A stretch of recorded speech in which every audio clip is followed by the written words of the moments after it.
Hey guys, it's Meg, and we are playing some more Beacon Pines. We're on chapter 3. Finding a friend. The next morning, it was quieter than usual at the breakfast table. Only the sound of silverware and chewing interrupted the awkward silence.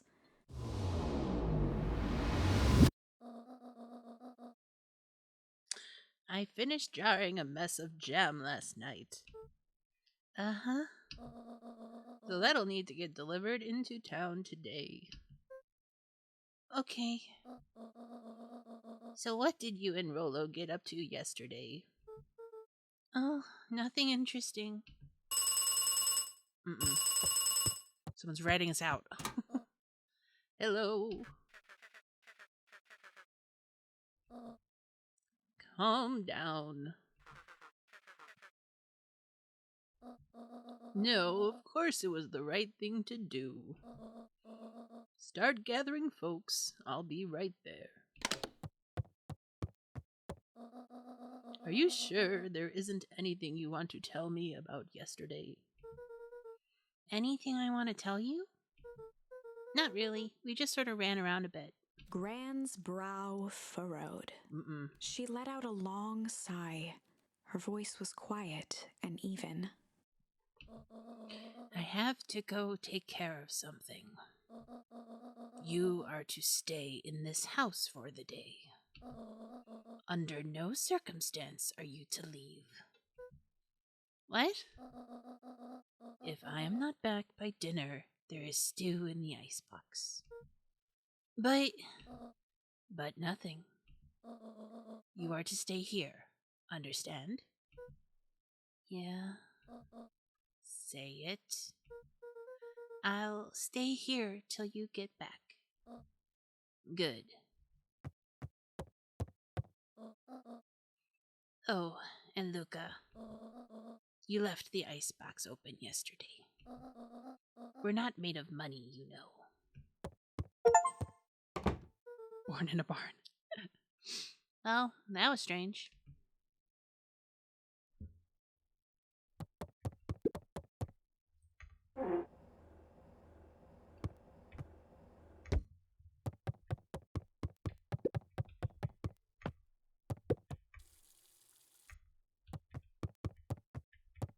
Oh, I must not have closed it yesterday then. Oh well. Anything around here I can mess with? No?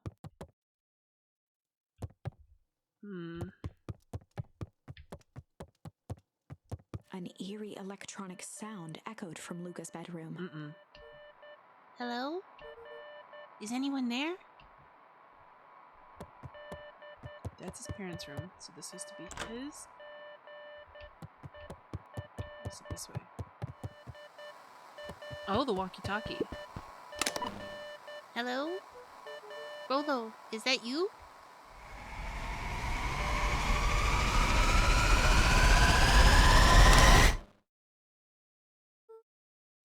Over?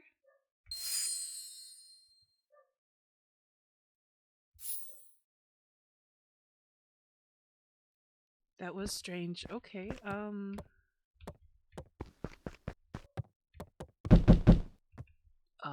someone's downstairs? I don't think I should be answering the door, as I am a wee babes. But okay. Oh, Roxy. Oh, hey, Roxy. If this is about me, accidentally kicking you yesterday. Is Rolo here? No. Look at me, Luca. This is serious. Is Rolo here? No, I haven't seen him since yesterday. Rolo didn't come home last night. What? A pit formed in Luca's stomach. Oh no. Where was the last place you saw him?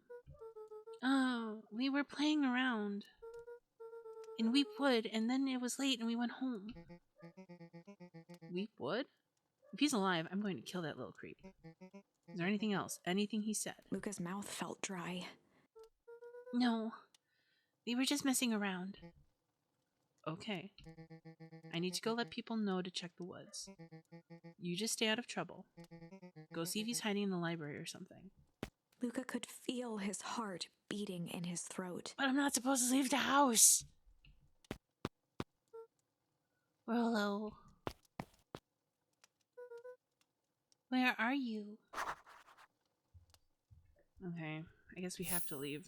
Even though I'm not supposed to leave. Not supposed to leave the house.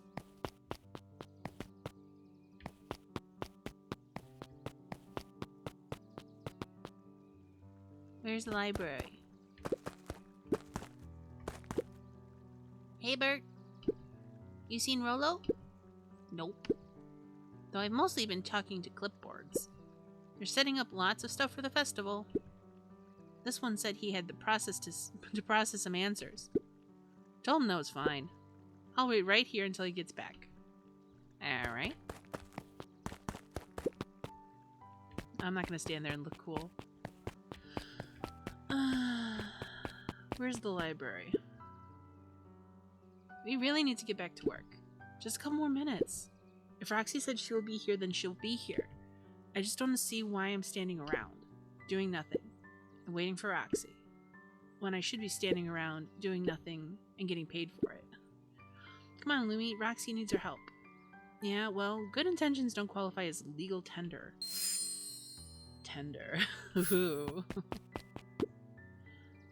Arg, my parents wouldn't listen. No offense, but isn't Rollo always getting into trouble? Something feels different this time. What can we do to help? We need to check where the adults aren't. So I guess it's up to us to check Weepwood. Our shift doesn't end for another couple of hours. We could spend the time making posters. That would be great. I guess. Right, Fitz and I will check Weepwood. We'll be back later to pick up the posters. I think my dad has a map of Weepwood. Let's swing by my house and grab it before we head out. Okay, nice.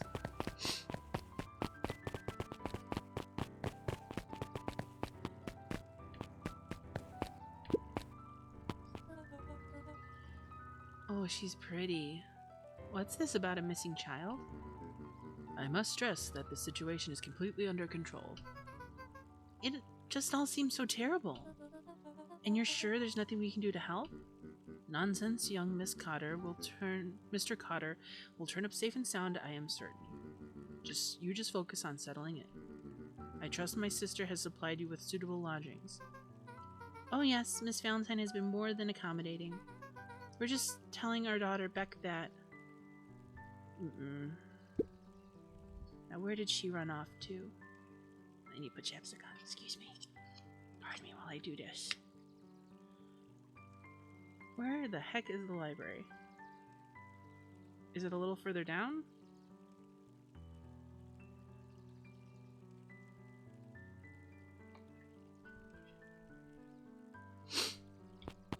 Like, is it down here? That's Town Hall. There's the no touching. There's the museum. Where's the library? Do I have a map? No, I do not have a map. Oops.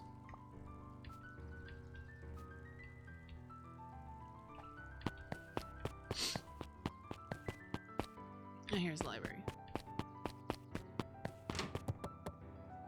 It's a penguin! Oh, the cobs I've eaten.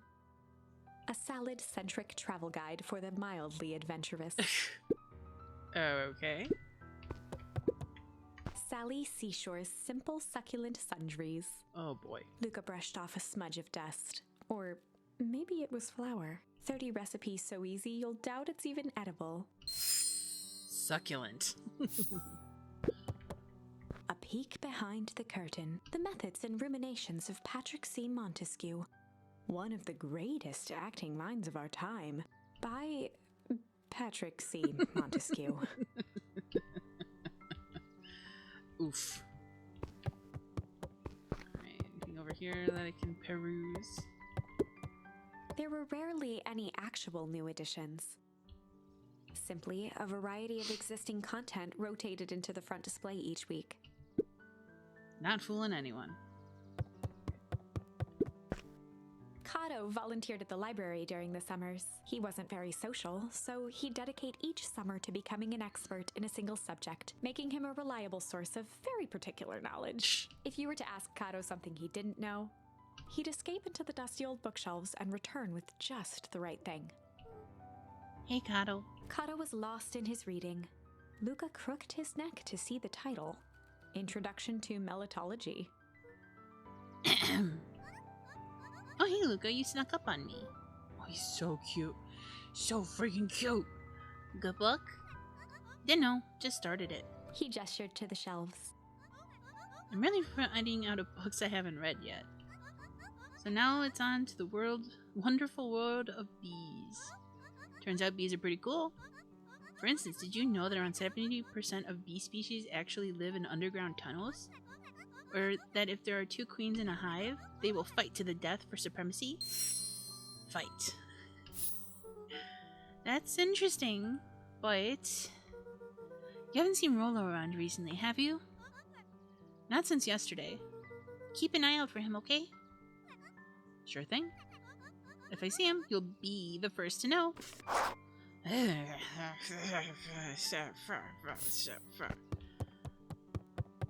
How about you, kiddo? Hey, Jays. Oh, hey, Luca. Did Rolo come by? No. I was actually surprised. He's usually here early on days when a new issue drops. Rolo's the biggest Hank Atomic fan I know. Besides myself, that is. Well, if he does swing by, tell him to meet me here. You know where. I don't know where. No, he knows where. Oh, roger that, Space Cadet. Okay, do I just go home now? I think I need to just go home now. And when are you supposed to leave the house? I left the house. What sort of monster puts candy behind the locked door? Oh yeah, Mr. Nuncreed works weird hours sometimes. Of course he does. How about you? When do I work? No. What's your name? Luke Van Horn. You new here? Yep. Not by choice. Beck's family moved often, giving her little time to establish any real She's connections. so pretty. She would tell you she prefers it that way. I'm looking for my friend Rolo. He didn't come home last night. So he's missing? I guess so. Like, missing? Does that sort of thing happen a lot around here? Luca shifted his feet uncomfortably. Well, that sucks. Yeah. So I should probably get going. Wait, am I going to the wood? Hey, wait up. What? Beck pulled a coin from her pocket. I'm coming with you. Oh, that's Luca's voice. I'm coming with you. What? So says the unlucky penny. Unlucky. Yep. Well, technically it landed on heads. Leave this kid to find his friend alone. But I always do the opposite. Oh, that's kind of like me and Rolo. I guess Rolo is my unlucky penny. That settles it. A person should never be without their unlucky penny. Let's go find him. Mwah. The name's Beck. Pleasure to meet you, Beck. I suppose I could use some help. Try to keep up. Guess we're going to the woods. Have you seen Beck? Joey, have you seen Rolo around? No, sorry, Luca. I've had my eyes in the dirt looking for beetles. I can't seem to find any. He never came home last night. He never came home last night. Do you think it's because it's been colder than normal? I don't see why that would have to do anything to do with Rolo. No, the beetles. Do you think the temperature confused their circadian rhythm or something? Who's to say? I'm no beetologist. Just keep an eye out for him, would ya? Of course.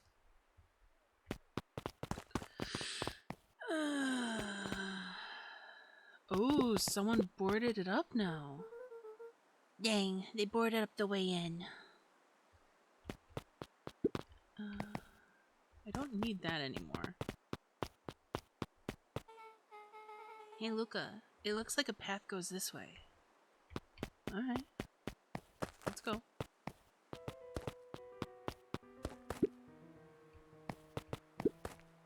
Luca felt a chill as he approached Beck. Her eyes were locked on the strange green liquid. The nearby grass was coated in a fine layer of frost.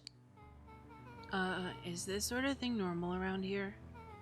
Because puddles of glowing ooze are definitely not what I expected from this place. I have no idea what that stuff is. Well, the next obvious step is science! And what does science suggest? Poke it with a stick. Luca watched as Beck dipped a broken tree branch into the goo. I like Beck. Beck's eyes widened as flowers grew from the dead wood. First small buds, which quickly bloomed into vibrant petals. What the? Cool. As quickly as they had grown, the flowers began to shrivel and turn gray. Beck dropped the stick with a grunt of disgust. Okay. So the science tells us this gunk is weird as hell. Yeah, it seems dangerous. Oh. Oh god, the bullies. Hey Tish, look what the cat dragged in. Yup. I don't have time for this right now, Iggy. Aw, don't say things like that. It hurts Tish's feelings. Ain't that right, Tish? Yup. She looks fine to me. Why, hello. I don't think we have been properly introduced. Iggy's the name. This is my compatriot, Tish. Yup. You probably heard of us. Can't say that I have. I'll forgive you just this once on account of you being new around here. Why would you hang out with this dud? Oh, he seems pretty alright. Iggy, why do you have to be so... you? Has he even told you that his parents skipped out on him? Shut up. It's true. They got tired of having such a pathetic kid and left him. Iggy, I'm only gonna say this one time. Don't talk about my family. Well, look who's grown a backbone now that a girl's around. First his pops croaked. Then his mom finally couldn't take it anymore and she bounced. Iggy took a step towards Luca. What a little his jerk. Sneer lit by the glowing puddle. Jerk. Beck could see tears welling in Luca's eyes. His fists clenched. Some things about Beacon Pines were very different from the city. But a bully from a hayseed town is really no different from a city bully. Beck took a deep breath and thought.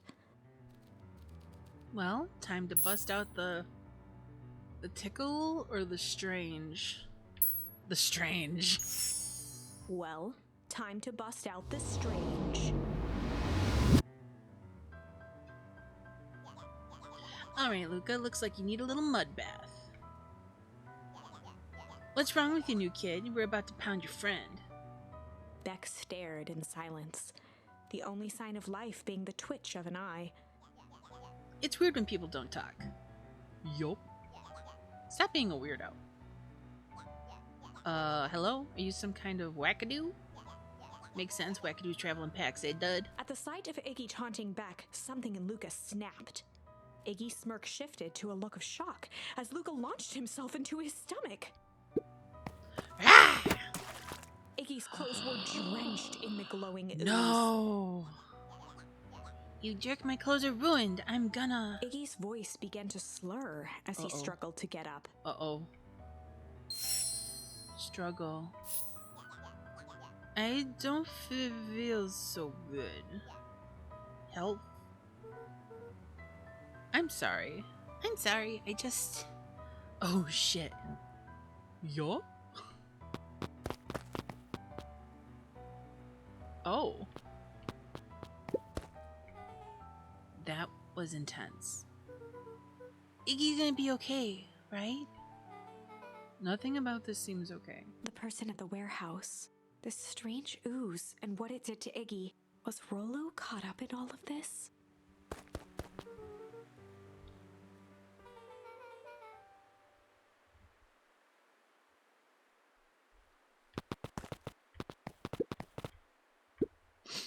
Property of Valentine Fertilizer Company.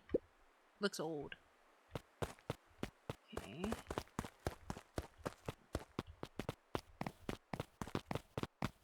Ooh. Uh-oh. Whoa there, little buddies. You startled me. What in the dickens are you up to in this part of town? We're just helping look for Rolo. Oh, you haven't heard the good news? Rolo showed up safe and sound a bit ago. Really? So where was he? It's really fun. It's funny, really. He just got a little turned around in the woods. They can be disorienting, you know? I'm starting to get that impression. Rolo's at his house now, getting some well-deserved rest. Wow, that's a relief. You two should scurry along before you get lost yourselves. Yeah, come on, Beck. I can't wait to introduce you to Rolo. Oh, that reminds me. Luca, your grandmother was looking for you shit. She was? She was worried sick. You should march straight home. I guess. Beck, your folks might be getting worried too. I'll walk you home. I need to talk with Nellie about work anyways. Beck glanced toward Luca. I guess all's well that ends well. I'll introduce you to Rolo tomorrow. Sure. Glad he's okay.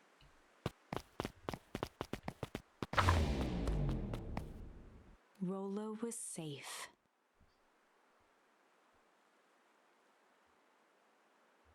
A wave of relief washed over Luca, which was quickly replaced by a sense of dread. Gran is going to kill me. If he hurried, he might just make it home before sundown. Chapter 4. Our harvest awaits. Luca took a deep breath and gingerly opened the door, steeling himself for Gran's wrath.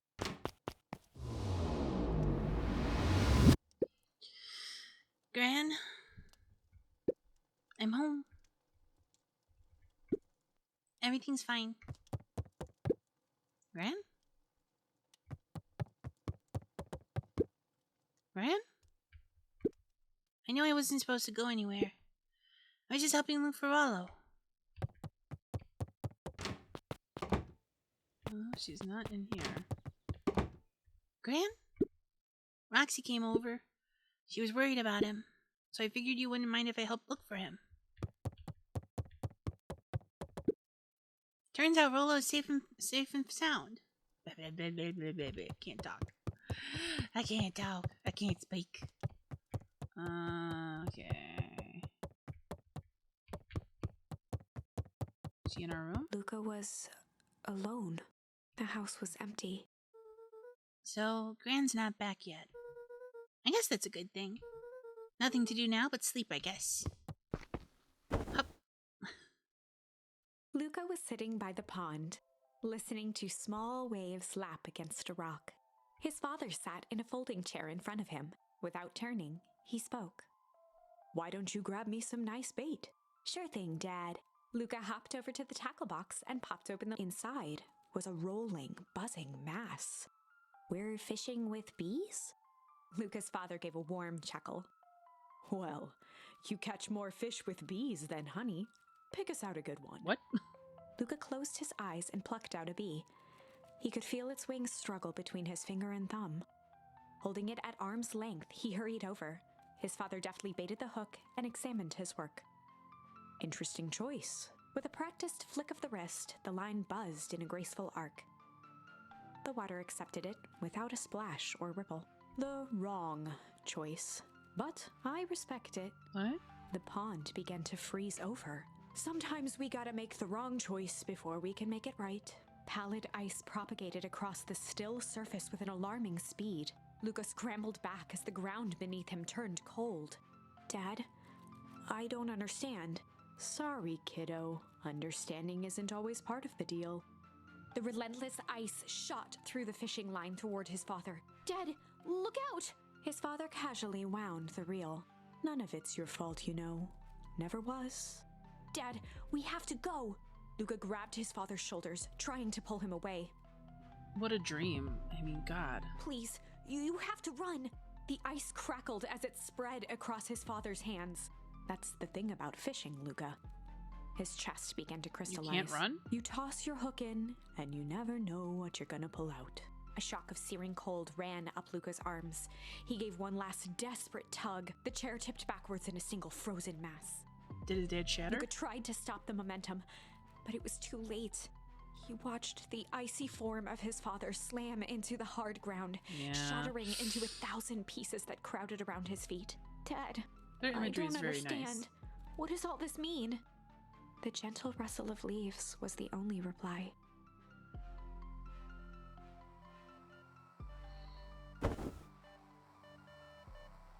Uh-oh. Luca's eyes struggled to focus on the walkie-talkie. Rollo? I know I keep switching between Rollo and Rolo. Chocolate and such. Faintly, he could hear Rollo amongst the noise. Luca? Rollo, is that you? Luca. There? Rollo, it's the middle of the night. Luca, thank God. Listen, I don't know how long this thing will work down here. Down here? Rollo's voice was coming through more clearly now, but some words were still just static. Listen to me. Someone grabbed me yesterday. What? The man in the hazmat suit? It was... took me some sort of... I think I'm underground. Underground? Are you okay? Kinda. They seem more interested in... for now, at least. Mr. Kerr said you made it back home safe. Kerr? No. Trust. He's... Hold on. Someone's coming. The signal went silent. Rollo. Rollo, where are you? Luca held still, waiting for a response, his pounding heartbeat marking the passage of time. Okay, I think they're gone. Getting worse. I can barely hear you. Rollo's voice began to fade. Losing signal. Not much time. Mission control. You need to... the treehouse. The treehouse. With that, the signal died for good. Oh, no. What was he trying to say about the treehouse? What's at the treehouse? The antenna. He wants me to use the antenna in the treehouse to get a better signal. Rollo, you're a genius. Luca grabbed the walkie-talkie and sprinted to the treehouse. Hook up the walkie-talkie to the radio in the treehouse. But is Gran home? Well, either way. Just gonna... Luca heard a group of footsteps approaching. Shite. He dashed behind the bushes to avoid being spotted. It is Gran. So we all understand our roles. You can count on me. I still think we need more time. This wasn't the original plan. Mr. Tolliver paused, shifting his eyes to one side. We're all in danger now. I, for one, refuse to sit idly by while the danger persists. Refuse. Hiram, you just keep your wits about you. Mr. Tolliver took one long, quiet breath. You're right. You can count on me. I just wish we could have made that deal with the heiress Valentine. Her resources would still come in handy. As I said, I have no time to contact her after your call this morning. I had no time to contact her after the call this morning. Plans change. How's Luca holding up? He's fine. We shouldn't lose sight of the fact that this is all... I know very well what all of this is for. We have no choice. Operation Sparkplug has a new objective. Are we all spies now? Are we in agreement? The three shared a determined look. Good. We'll reconvene after the festival.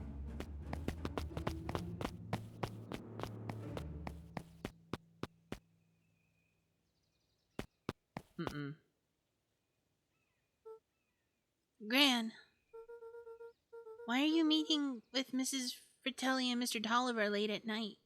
Ah! Hey, Luca. She's so cute. Oh my god. Don, you scared me. How long have you been there? Oh, just a few minutes. Earlier today, I saw Mr. Tolliver and your grand entered the diner together. When my shift at the newsstand was over, they still hadn't left. So I used the greatest tool any investigative reporter. Time. When they left, I tailed them here. What do you think they're up to? Whatever it is, they seem organized and determined. They mentioned the festival.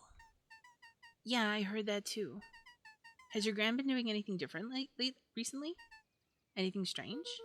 She got a phone call this morning and rushed out the door. A call from Hiram Tolliver, it seems. She was either furious or terrified. Or both. Luca, be careful out there. I think we might be in the middle of the scoop of a lifetime. I will. Aren't you coming out? Nah, I'm gonna stay out here for a bit longer. See ya, Luca. She just slides right back down. Alright, we're gonna go to the treehouse and get the antenna set up next time. Thank you guys so much for watching. This game is so flippin' cute and spooky all at the same time. I am in love. Alright, thank you so much for watching again, and I'll see you next time. Bye.